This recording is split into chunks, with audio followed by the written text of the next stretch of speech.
right, all right, all right. This is You Can't Make This Shit Up. Your hosts, Kendall and David.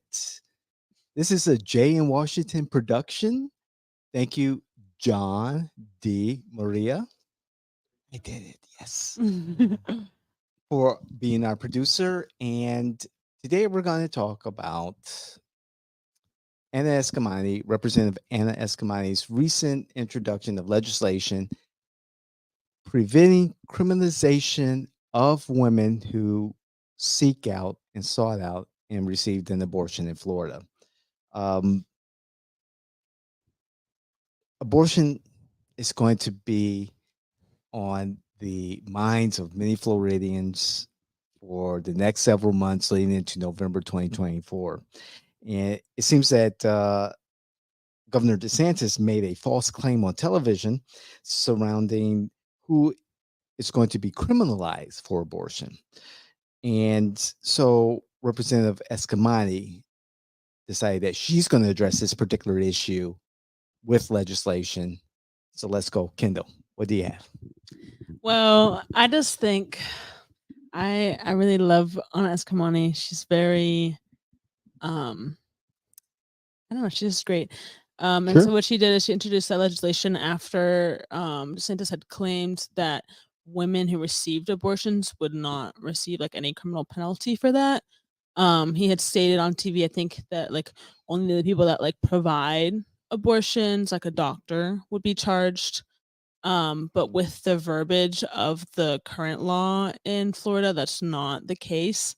And so what Representative Eskamani is doing is she is going and saying, like, if you really mean this, like, we should just like codify it, like put it into the law. Sure. And it should be like, I think she said it should be like easily like bipartisan. Like if that's truly what you want is to just criminalize like, people providing the abortions, just the doctors, then this should like easily pass. And I think there's also a similar initiative in the Senate. I'm not sure. Senator Book Senator has Book. similar legislation that she introduced. Yeah, so I'm just curious to see how how it progresses through the House and to the Senate. I don't think there's gonna be bipartisan support. I don't think people are expecting that either, like genuinely. But I'm curious to see where that goes. I agree with you. I agree with Representative Eskamani. If the governor is being honest and a man of integrity and stating that a woman would not be criminalized, her actions will not be criminalized if she sought out an abortion here in Florida, even after the 15-week ban, that she will not be charged with a particular crime. It makes sense to codify the governor's words and make it very clear. Even as the DeSantis and GOP-led legislature move more and more to restricting reproductive rights of women, it's smart by Representative Eskamani and State Senator Lauren Book to galvanize support for a bill or a law protecting women. Yeah, I agree. And then it's also, like you said, this is like a very prevalent issue, especially with the initiative to get it on the ballot, which I believe is now at 400,000 verified signatures and it's around 600,000 collected. Yes, I believe 400,000 are verified. Yes. So that's definitely a very prevalent topic. And I think it will be interesting to see where Republicans position themselves in support or opposition of either of these initiatives in the House or the Senate. I'm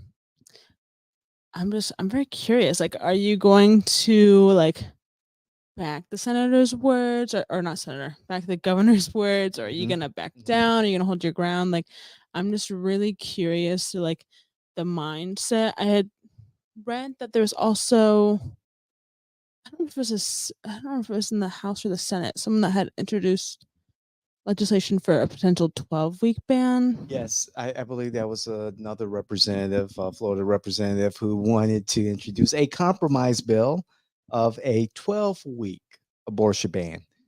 I call bullshit. Yeah, I mean, it doesn't feel like a compromise if you're still putting restrictions on something that, we didn't have restrictions on until, recently, in Right. recent years. Yeah. And I don't trust DeSantis in keeping it. Well, I don't think he made any promises or Yeah, I anything just like think he that. misspoke. I don't think he understood the verbiage of the law. Right. And I don't think that the conservatives in the legislature and the governor's house mansion will go along with Representative Escamani's bill, as we see the Attorney General, Moody, question the word viability in the abortion protection bill, or I'm sorry, Like the ballot ballot initiative. initiative, yeah, I did see that. And also we're seeing the Florida Supreme Court hear briefings on why abortion is not protected as a right to privacy. And so Mhm. the conservative leadership getting behind something like this bill, Very voted in unlikely. the Senate. Very It's unlikely. very unlikely. The Democrats have a super minority in the legislature, and that's not going to change soon. To borrow some words from our friend and political Tom Keene, in order for the Democrats to change that, it's like, how do you eat an elephant?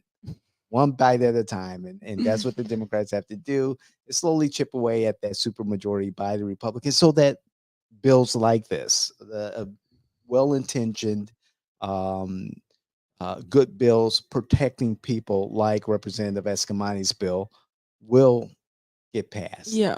and it will provide some cover, for some safety for reproductive rights.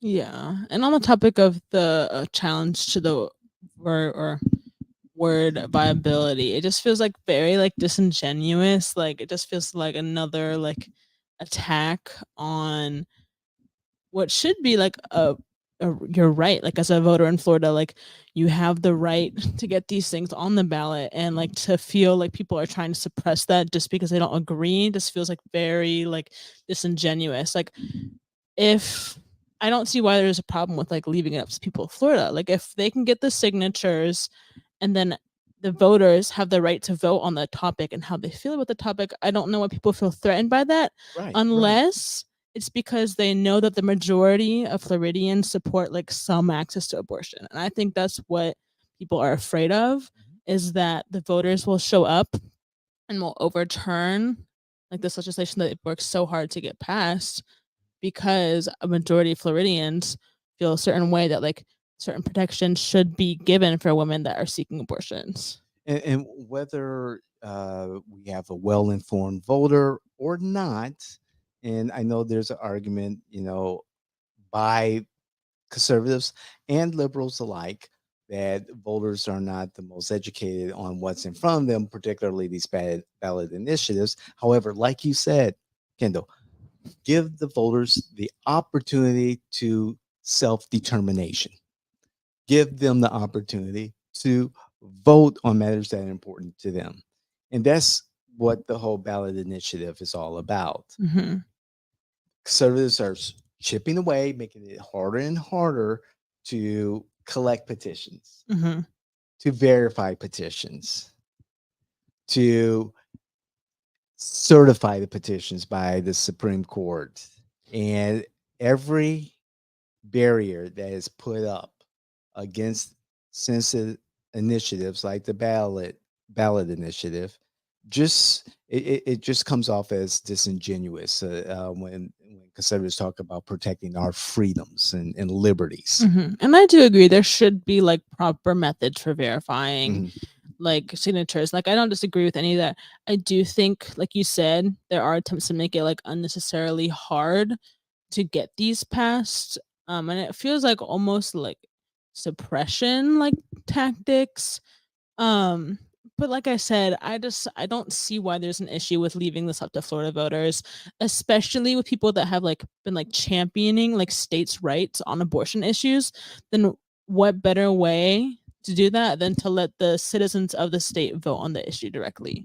Agreed. Agreed. I agree with that. I'm always a proponent of ballot initiatives, and it's one of the most effective ways of voter engagement in taking the issues to the voting public, educate them on the ballot initiatives, having that conversation when you're collecting the petitions, and then following up when that actual petition creates a ballot initiative and it appears on that particular election's ballot. Um, we'll see how successful Representative Escamani is. She is known for her advocacy work on Yeah. behalf of women, on behalf of children, on behalf of her community, a tireless advocate for her community. And let's hope that her bill and the companion bill by State Senator Book does have bipartisan support. I would hope so. Yeah. And if it doesn't, this is something we'll follow up. If it doesn't, this does not bode well for Floridians. You know No. exactly, No, not at exactly where all. this super majority stands. Yeah. So we'll see. We'll see if the governor eats his words or if we do end up getting either of these bills passed. So Right.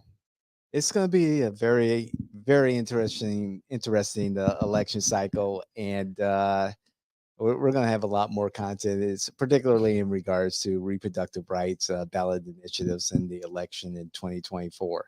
You want to send us out? yeah, make sure you like, comment, share, subscribe. Yes. Comment, let us know what you think. Did you agree? Did you wholeheartedly disagree? We want to hear your opinions, good or bad. Because the whole point of Jay in Washington is to have more discussions about these topics from both sides. So we want to hear what you think. Um, yeah, this was you can't make this shit up. Awesome. Thank you, Kendall. Awesome. We're out.